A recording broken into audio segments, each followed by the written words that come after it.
Well, let's head into National 2 North now, where, as you can see, we can bring in our guest for this week, and it's Preston Grasshoppers club journalist and sports journalism student at the University of Central Lancashire, Tom Kelly. Tom, thank you so much for giving us your time and coming on the show.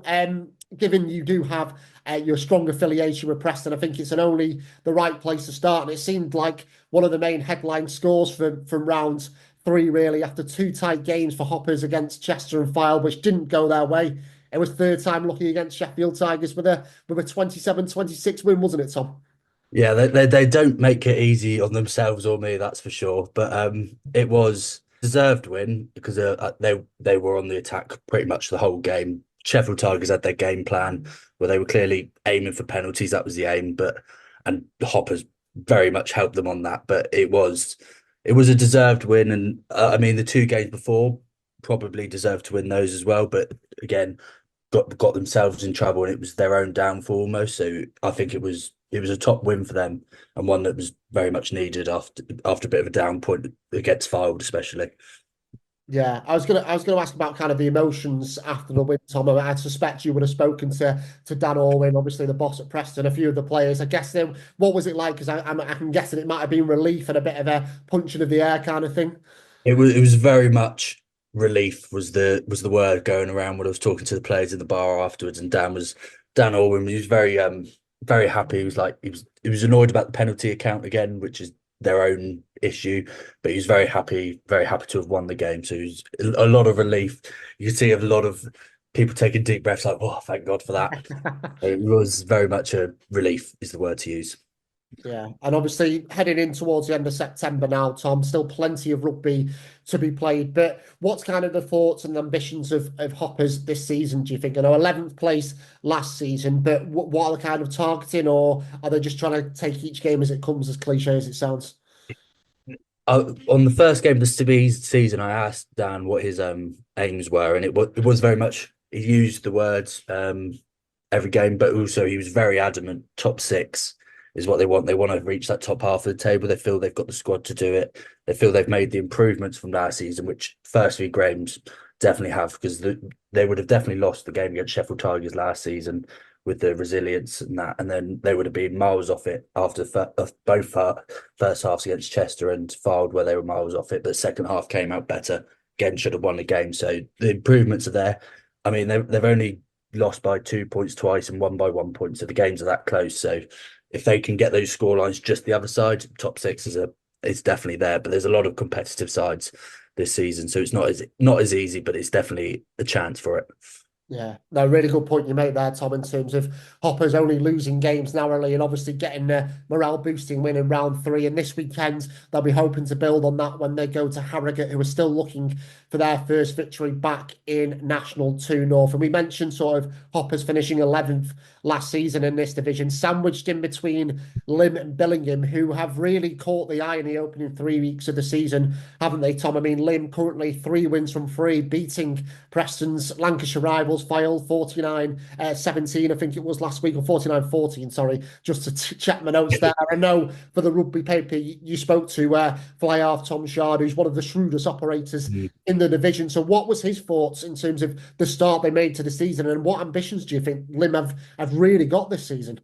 Um, I think for a lot of teams that was a surprise how well they've started. For them, he sounded very adamant.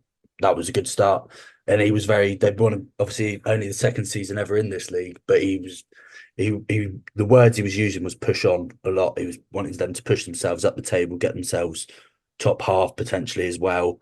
And I mean, 3 wins from three. That's 4 points in all games as well. So that's a brilliant start. And he said, obviously, first two games were away. He was like, if you had told us we won both our away games, I would have taken your hand off it. So I think they were very adamant they wanted to push on, but also very happy, very surprised, especially for such a small area compared to a lot of teams in the league. And a lot of the players have come from the academy. That's what he was most happy about, the team playing well, just taking each game as it comes.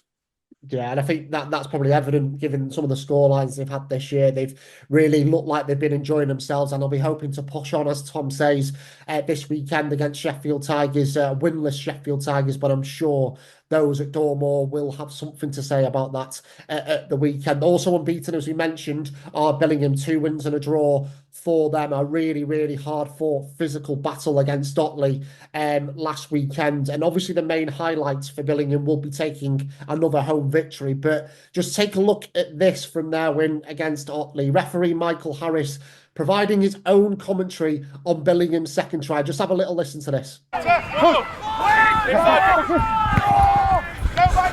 Well, I don't know if that was the right option. Oh, get lost.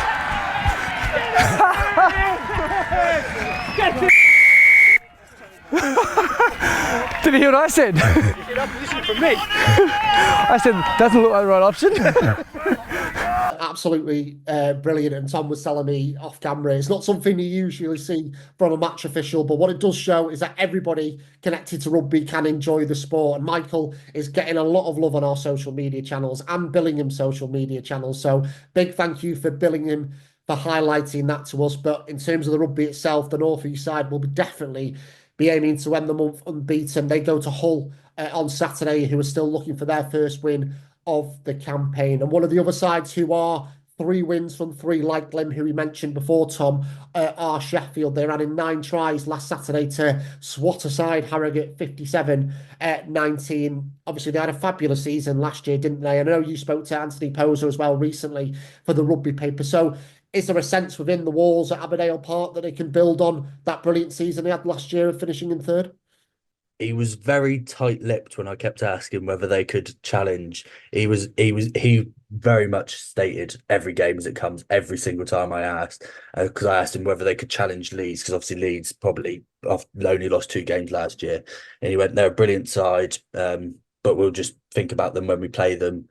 So I think a lot of clubs definitely think they'll be the ones to challenge, but Anthony himself was very tight-lipped and wouldn't express what he was thinking properly when he said it, but he was very much they think they can beat what they did last season, which obviously was historic already. So 2nd will be brilliant, 1st even better. Yeah. A few coaches, me and Ben have chatted about it on the few of the show so far. A few coaches keeping their cards close to the chest, and understandably so, with it only being September. But Sheffield will be looking to end the month with a full house of victories. They go to Tyndale on Saturday. So let's just have a quick look at the table before we go into the fixtures for round 4. As me and Tom have discussed, Lynn currently leading the way with 15 points from 15. Leeds, Tykes and Wharfdale, 2 of last year's top 4 in there as well. Sheffield tucked in just behind, with Billingham unbeaten in 5th place. At the other end, Hull, Sheffield Tigers and Harrogate aiming to stop the rot before we head into October. So let's have a look at those fixtures then in all their glory heading into round 4. Fylde versus Chester, 2 teams we haven't really touched on so far, but 2 teams who will be desperate to respond from defeats last weekend. Harrogate taking on Preston Grasshoppers. Tom, I was going to say Tom Kelly's Preston Grasshoppers then, but will you be heading to the Apollo Capital Stadium to cover the lads on Saturday? Yes, I will be there. So hopefully back-to-back wins for Preston, but it won't be an easy game. But I think the players very much they really want that win there. That's for sure. Yeah, I think if I'm right in saying, and probably the statisticians out there will correct me, I think the last time the 2 sides met at Harrogate got the better of Preston. So from a Hoppers perspective, they'll be hoping that changes out on Saturday. As we've touched on, Billy and go to Hull, hoping to maintain that brilliant start to the season. And after hosting Hull last week, Leeds Tight entertained their neighbours from Humberside, Hull Ionians, in round 4, looking to make it 20 points from a possible 20. Otley meet Wharfdale at Cross Green. Early front runners Lynn visit Sheffield Tigers, aiming for also to make it 4 from 4. And Tyndale, as we mentioned with Tom, take on Sheffield, with the hosts looking for their first win of the season.